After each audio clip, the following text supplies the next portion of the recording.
नमस्कार, मैं दीपक शर्मा और मेरे YouTube मंच पर आपका स्वागत है। दोस्तों, ऐसा देखा गया है कि यौन शोषण के मामलों में या फिर पॉक्सो के मामले में, बच्चों पर अपराध के मामलों में, ऐसे संगीन मामलों में इधर FIR हुई और उधर पुलिस मुलजिम के घर पहुंच गई चुटकी भर में। और खासकर दिल्ली पुलिस जो प्रधानमंत्री के नीचे काम करती है, उसका रिकॉर्ड ऐसे मामलों में कार्रवाई करने में बहुत अच्छा है।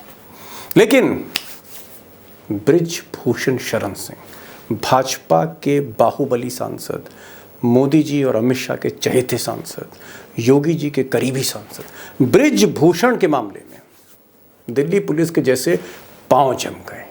मिसाल के तौर पर 28 अप्रैल को दिल्ली पुलिस ने FIR करी थी बृजभूषण पर, यौन शोषण के मामले में, पॉक्सो के मामले में। 2 संगीन FIR हुई थी। और आज 4 मई है, 7 दिन बीत चुके हैं, 7 डेज, 7 दिन बीत गए। लेकिन दिल्ली पुलिस की हिम्मत नहीं हो रही कि वो बृजभूषण का दरवाजा जाके खटखटाते। पूछताछ छोड़िए, गिरफ्तारी छोड़िए। और ये बात मैं नहीं कह रहा हूं, खुद बाहुबली को सुनिए। ये कि आप तक अभी इस पूरी जांच के बारे में क्या जानकारी पहुंची है कि कहां तक दिल्ली पुलिस ने अपनी जांच बढ़ाई है? अभी तक हमारा दिल्ली पुलिस से कोई संपर्क नहीं हुआ। अब मोदी जी के दौर में मोदी जी की पुलिस का हाल देखिए, दिल्ली पुलिस का हाल देखिए कि एक तरफ बृजभूषण शरण सिंह जो इस संगीन मामले में आरोपी है, मुख्य आरोपी है, जिस पर पहले से ही दर्जनों अपराध दर्ज, ऐसे बाहुबली, ऐसे माफिया सरगना से इस मामले में अभी तक पूछताछ नहीं हुई है। दिल्ली पुलिस बृजभूषण के घर तक नहीं पहुंची है। और दूसरी तरफ जो पीड़ित पक्ष है, जो चैंपियन बेटियां हैं जिन्होंने देश के लिए मेडल जीते, तिरंगा विदेश में फहराया, ऐसी महिलाओं के साथ, ऐसी बच्चियों के साथ, बेटियों के साथ, वो जो धरने पर बैठी, उनकी बिजली काट दी गई, उनका पानी काट दिया गया। और अगर पानी बरस गया, बिस्तर भीग गए, तो बिस्तर भीगने की और बदलने की मोहलत नहीं दी जा रही, बल्कि आधी रात के बाद पुलिस लाठीचार्ज कर दे रही है। मारना ही है तो वैसे मार दो, मारने के लिए तैयार है। इतनी इज्जत गिराओगे क्या? अब दोस्तों, दिल्ली के जंतर मंतर पर आपने मोदी जी के न्याय का मंजर तो देख ही लिया, रात में क्या पुलिस ने किया चैंपियन बेटियों के साथ। लेकिन यहां से एक सवाल उठता है और सवाल बहुत सीधा है कि क्या बाहुबली बृजभूषण को मोदी और शाह की शह है? और इस शह के चलते क्या दिल्ली पुलिस हिम्मत नहीं जुटा पा रही बृजभूषण को गिरफ्तार करने की? क्या दिल्ली पुलिस के पावरफुल कमिश्नर, उनके हाथ कांप रहे हैं बृजभूषण के गले पर हाथ डालने के लिए? और क्या ये पूरा केस क्लोज हो जाएगा? इस पर लीपापोती चल रही है। और क्या हम ये मान लें कि इस देश का सारा सिस्टम, मोदी का सारा सिस्टम, देश की राजधानी में मोदी के नाक के नीचे एक माफिया के कदमों में झुक गया है? यहां पर पुलिस पूछताछ नहीं कर रही। मेरा सवाल सिर्फ यही था जो मैं पहले कह रहा हूं, पूछताछ दरवाजे तक पुलिस नहीं पहुंची बृजभूषण के। तो ये दिल्ली की पुलिस दिल्ली पुलिस थोड़ी है, ये दिल्ली की जनता के लिए थोड़ी है। ये तो भारतीय जनता पार्टी का एक गिरोह संगठन है जिसका काम है जो केंद्र सरकार को अपोज करेगा उसको रास्ते पे लाना, अपना बलपूर्वक उपयोग करके। क्या ये दिल्ली पुलिस है? अब दोस्तों, टाइगर के खुलासे को तो आप सुनेंगे और हम और टाइगर दोनों मिलकर कोशिश करेंगे कि इस मसले की तह तक जाएं, इसको डिकोड करें और पर्दे के पीछे जो खेल चल रहा है दिल्ली पुलिस का, गृह मंत्रालय का, या हो सकता है उसमें प्रधानमंत्री कार्यालय भी इन्वॉल्व हो, क्योंकि दिल्ली पुलिस, मैंने पहले भी कहा था कि वो प्राइम मिनिस्टर और देश के होम मिनिस्टर, उनके अंडर में काम करती हो, दिल्ली के चीफ मिनिस्टर के अंडर में नहीं। एकमात्र पुलिस इस देश की जो सीधे प्राइम मिनिस्टर को रिपोर्ट करती। तो ये क्या कहानी है? क्या बीजेपी के सांसद होने की वजह से, मोदी के करीब होने की वजह से दिल्ली पुलिस की हिम्मत नहीं हो रही, या उनको कुछ इंस्ट्रक्शंस है कि क्लीन चिट देनी? इस पर हम आएंगे, एक बड़ा खुलासा करेंगे। लेकिन एक बात मैं और आज आपके सामने रखना चाह रहा हूं कि क्या मोदी अपने करियर में एज प्राइम मिनिस्टर एक बार फिर गलती करने जा रहे हैं? जिस तरह की गलती उन्होंने किसानों के आंदोलन के साथ करी, कि अब वो गलती वो पहलवानों के आंदोलन के साथ करने जा रहे हैं। दोनों आंदोलन में समानताएं इसलिए हैं क्योंकि मूलतः अगर आप देखें तो कहीं ना कहीं इसके पीछे एक जाट सेंटिमेंट रहा है। दिल्ली, पश्चिमी उत्तर प्रदेश, हरियाणा, ये जो दिल्ली के चारों तरफ का जो इलाका है जहाँ जाट की धमक सदियों से रही है, क्या इसको असेस करने में, उनकी ताकत को असेस करने में गुजरात लॉबी कहीं ना कहीं गलती कर बैठी है? और ऐसा तो नहीं है कि जिस तरह से किसानों से माफ़ी मांगी थी वही नौबत अब आ जाए? याद आया आपको जब देश से क्षमा मांगी थी मोदी जी ने पहली बार? मैं आज देशवासियों से क्षमा मांगते हुए और पवित्र हृदय से कहना चाहता हूं कि शायद हमारी तपस्या में ही कोई कमी रही होगी। अब दोस्तों, जब से मोदी जी दोबारा प्रधानमंत्री बने, दोबारा सत्ता में लौटे बहुमत के साथ, कई ऐसे फैसले हमने देखे जहां पर वो गलती कर बैठे, जैसे किसान आंदोलन है और भी कई ऐसे फैसले हैं। इस बार क्या वो पहलवानों के आंदोलन को अंडर एस्टिमेट कर रहे हैं, अंडरमाइन कर रहे हैं, कम करके आंक रहे हैं? फिलहाल तो मोदी जी बेंगलोर में बिजी हैं और कर्नाटक में एक हारी हुई बाजी को जीतना चाहते हैं वो। बहरहाल, इस पूरी जो घटनाक्रम है, ये पूरा जो खेल है जो जंतर मंतर में हो रहा है प्रधानमंत्री के दफ्तर से थोड़ी दूर पर, सत्ता के नाक के नीचे, इसके पीछे असली वजह क्या है, साजिशें क्या है, षड्यंत्र क्या है खेल? और क्या वाकई दिल्ली पुलिस से कहा गया है कि इस मामले को बंद करिए, अध्याय को समाप्त करिए, बृजभूषण को क्लीन चिट दे दी? क्या ऐसा है, या दोबारा सुप्रीम कोर्ट एक बार फिर से सुनवाई करेगा? ऐसा भी हो सकता है क्या? मुझे लगता है कि देश की इस बढ़ती हुई समस्या को लेकर जो आगे चलकर आंदोलन में तब्दील हो सकती है, टाइगर के पास चलते हैं और हम दोनों मिलकर इसको डिकोड करेंगे। आखिर तक सुनिएगा, क्योंकि यहीं पर सारा खेल छुपा है कि what is the reason behind, इस पूरे मामले के पीछे असली कारण क्या है। चलते हैं टाइगर के पास। कि 28 तारीख को बृजभूषण के खिलाफ बड़ी, मतलब आप कह सकते हैं जहमत के बाद FIR हुई थी। आज तकरीबन एक हफ्ता हो गया है। दिल्ली पुलिस ने अभी तक इस एक हफ्ते में पूछताछ तक नहीं की है।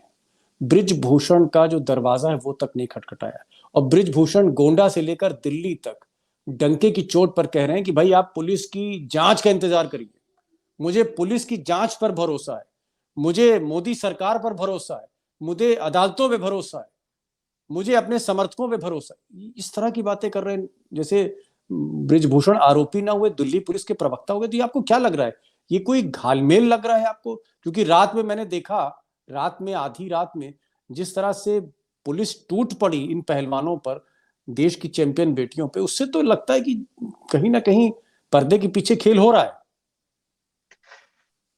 दीपक जी प्रणाम। और सबसे पहले तो आप जंगली टाइगर मत कहिएगा बृजभूषण को, छिछोरा गुंडा है वो, और इन गुंडों को गुंडा ही कहना ज्यादा अच्छा है। बाहुबली वगैरह ये शब्दों का उपयोग करके ये महिमा मंडित होते हैं और ये राजनीति में स्थापित होते हैं।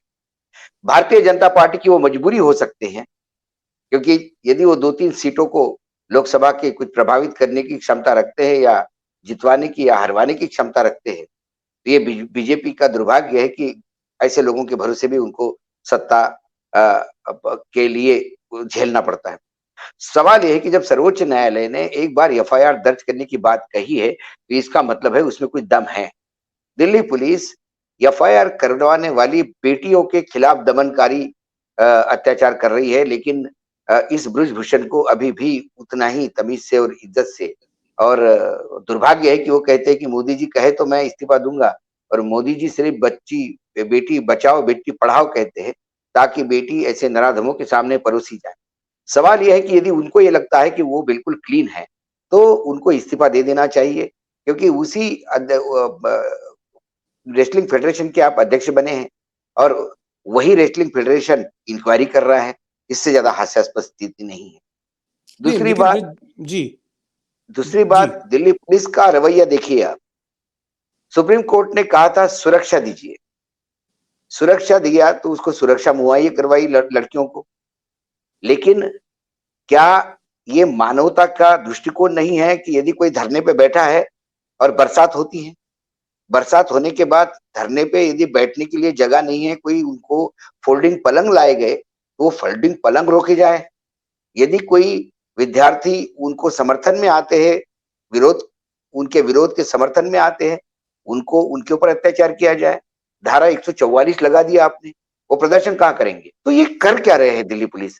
क्या दमनकारी रवैये से उनको उठवाना चाहते हैं वहां से, या नहीं, आप धरना प्रदर्शन, सुप्रीम कोर्ट ने कई बार कहा विरोध प्रदर्शन करने का लोकतंत्र में अधिकार है, तो आप यदि वहां धारा 144 लगाते हैं, उन्होंने कौन सा लॉ एंड ऑर्डर का सिचुएशन किया? जो लड़कियां आंसुओं से बोल रही है, आंसुओं से रो रही है, वो पहलवान है तो किसी को मार नहीं रही, लाठीचार्ज किया, उस लड़की के भाई का सर फूट गया, एडमिट करना पड़ा उसको, दारू के नशे में जा रहे हैं। ये तमाम चीजें वीडियो क्या बताता है? रात को 12 बजे आप वहां पे लड़कियों पे हमला करते हो, रात को 12 बजे, शर्म आनी चाहिए इस सरकार को। और किसके लिए? एक ऐसे आदमी के लिए जिसका क्रिमिनल रिकॉर्ड हो, ऐसे आदमी के लिए जो दाऊद के साथ जिसके संबंध पहले बताए जाए गए थे कि गुंडे चुनाव लड़ते हैं और जब तक सजा नहीं होती तब तक वो लड़ते रहते हैं, सजाएं होती नहीं है।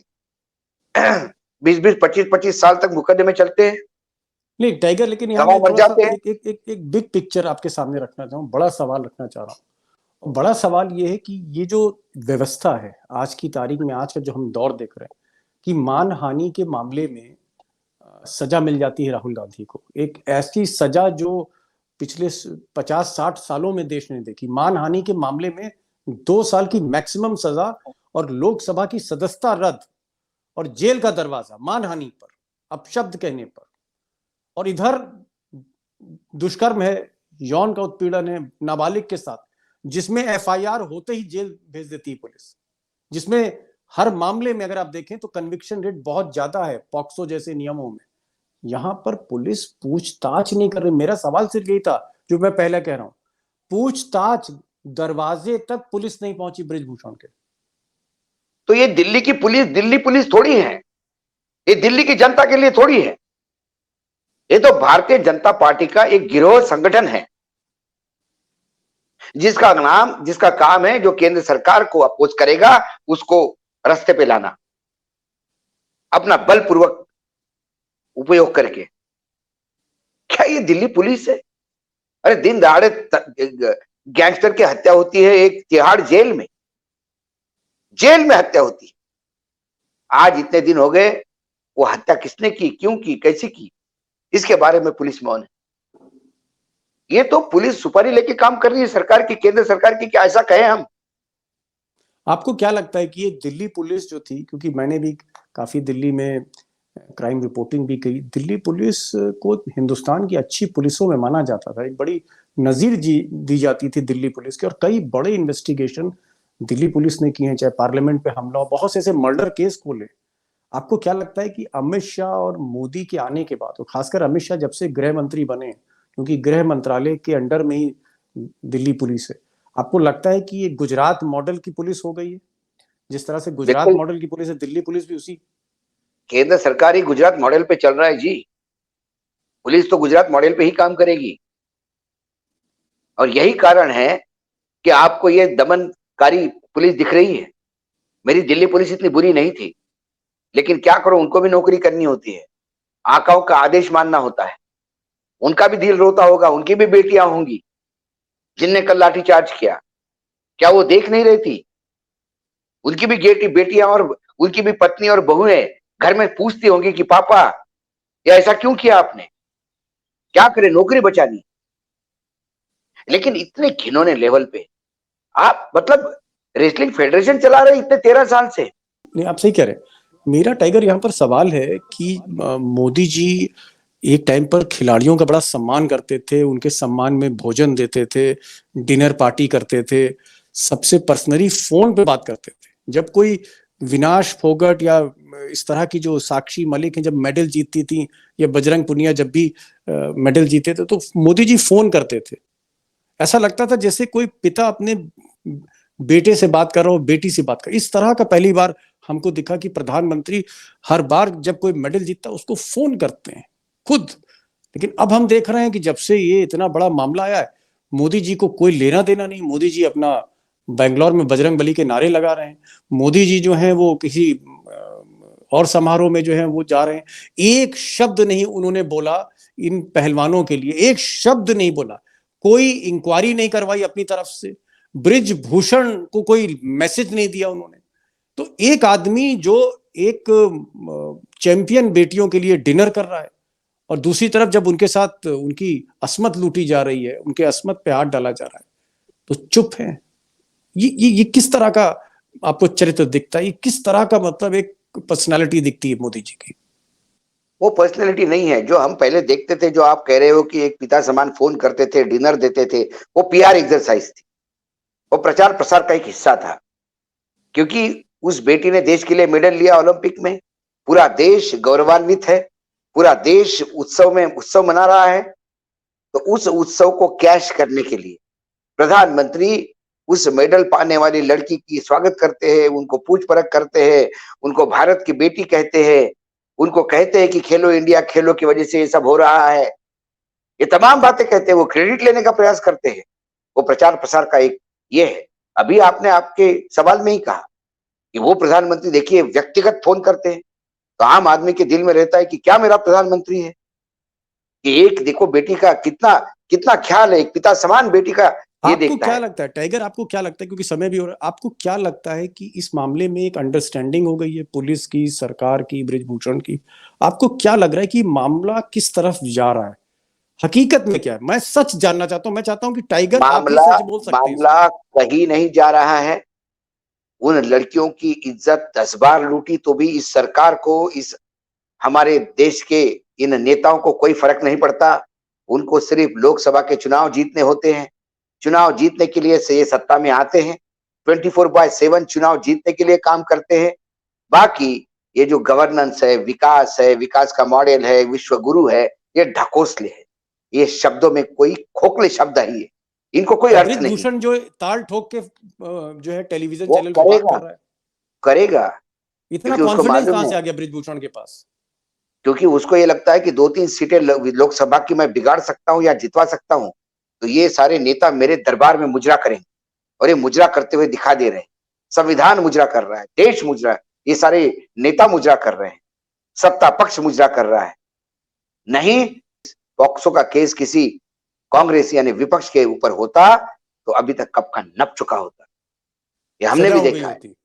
सजा हो गई होती। तो इसको हम और क्या पूरे माने देश कि में आंदोलित इसको हम होते। ये माने कि आज जय इसको बजरंग बली के नारे लगाए जाते हैं। आप जय बजरंग बली के नारे मत लगाइए, जय बृजभूषण के नारे लगाइए। नहीं, मैं एक स्टेटमेंट सुन रहा था, मैं लास्ट आपका इस पे रिप्लाई चाहूंगा। अभी एक बकायदा कैमरे पर बृजभूषण ने कहा है कि संसार में, दुनिया में कोई ऐसा पैदा नहीं हुआ जो मुझ पर इल्जाम लगा दे, मुझ पर दाग लगा दे। ये कैमरे पर बोला है उसने। बिल्कुल बोला है और वो इतनी बोलेगा। हिम्मत। सत्ता जब साथ में होती है, जब आपके दरबार में सत्ता मुजरा करने लगती है, तो ये हिम्मत आना यकीनन कोई भी हो, आदमी कोई भी हो। और जी यदि उसको लगता है कि मैं बहुत ही पाक साफ हूं, तो सांसद का भी इस्तीफा दे, अध्यक्ष पद का भी इस्तीफा दे और एक आम आदमी जैसा इंक्वायरी फेस करे। दूध का दूध, पानी का पानी हो जाएगा। यदि उसके खिलाफ कुछ नहीं निकला तो ये देश उसको भी सराखों पे लेगा। लेकिन जी डर है, इसीलिए सिर्फ ये कहेगा तो ऐसा, वो कहेगा तो ऐसा। लेकिन हर एक के दिन आते हैं। आज वो बेटियां आंसुओं से रो रही है, यही आंसू तेजाब बन के बहेगा, मैं बता रहा हूं आपको। क्योंकि किसी बेटी की हाय आज तक किसी को छोड़ती नहीं, उसको सजा मिलती है। और इस देश ने देखा है, ये ये आंसू देश की तेजाब शक्ति को बन पूछता जाएंगे। है। जी ये आंसू तेजाब बन जाएंगे और जब इनको समझ में आ जाएगा, ये खड़े खड़े गलते हुए नजर आएंगे आप, ये सत्ता गलती हुई नजर आएगी। क्योंकि ये राजनीति नहीं है, इसमें राजनीतिक अंश नहीं देखता। लड़कियों की इस्मत है। और लड़की कौन? अरे जिनने भारत का गौरवगान किया, इस लेवल पे भारत को पहुंचा है कि ओलंपिक में भारत का राष्ट्रगान हो। इनकी जी औकात है ये राष्ट्रगान करवाएं। इनको खड़ा होकर राष्ट्रगान कहने के लिए बोले तो खुद राष्ट्रगान नहीं बोल सकते। बदतर दिमाग के लोग हैं ये। जी गुरु टाइगर, द्रोणाचार्य जिसको मिला है वो कहता है कि मेरे पास लड़की आके कहती है कि अध्यक्ष पूछते हैं कि मैं धोती में ठीक दिखता हूं कि सूट में ठीक दिखता हूं। अरे क्या फैशन परेड करने गया था? ये सवाल पूछता है तू एक नाबालिग बच्ची को। शर्म आती जी है और घिन आती है। इस सिस्टम के हम हिस्सा है, क्योंकि हम भी एक मीडिया का पार्ट है। और हम जब बोलते नहीं तो लगता है कि हमको भी कहीं ना कहीं ये पाप में भागीदारी है। दीपक भाई, चलिए टाइगर, ऐसा ना सोचिए आप अपने बारे में। आप किसी पाप नहीं में होगी। भागीदार बिल्कुल नहीं है। इसीलिए इसीलिए आप आवाज उठा दिल रहे से हैं। साफ हैं, वो जुबान से देख साफ हैं, और लेंगे। इसीलिए जी। आपको और हमको आवाज उठानी होगी, उस लड़कियों के साथ खड़ा होना होगा। नहीं बिल्कुल जब तक बिल्कुल बिल्कुल। जब तक जो चीजें साफ नहीं होती तब तक तो, क्योंकि कोई भी लड़की अपनी इज्जत ऐसे नीलाम नहीं करती। जी बिल्कुल बिल्कुल, और वो भी कम इतने नहीं बड़े होती। माफिया के खिलाफ। टाइगर हाँ, आप आए और आपने जो कहा कि साक्षी के जो तेजाब जो आंसू हैं तेजाब के आंसू बन जाएंगे अगर इंसाफ नहीं मिला। जिस हिम्मत के साथ आप बोलते हैं वाकई आपको सलूट है। और जो आपने कहा कि कहीं कहीं आपको गिल्टी कॉन्शियस आप होते हैं, आपको लगता है कि आप इस पाप में आप भी हैं क्योंकि आप कुछ कर नहीं पा रहे, लेकिन मुझे लगता है कि आपकी आवाज दूर तक जा रही है और साक्षी मलिक भी सुन रही होंगी, बजरंग पुनिया भी सुन रहे होंगे। आप आए इस प्रोग्राम में, बहुत बहुत शुक्रिया आपका। धन्यवाद धन्यवाद। धन्यवाद।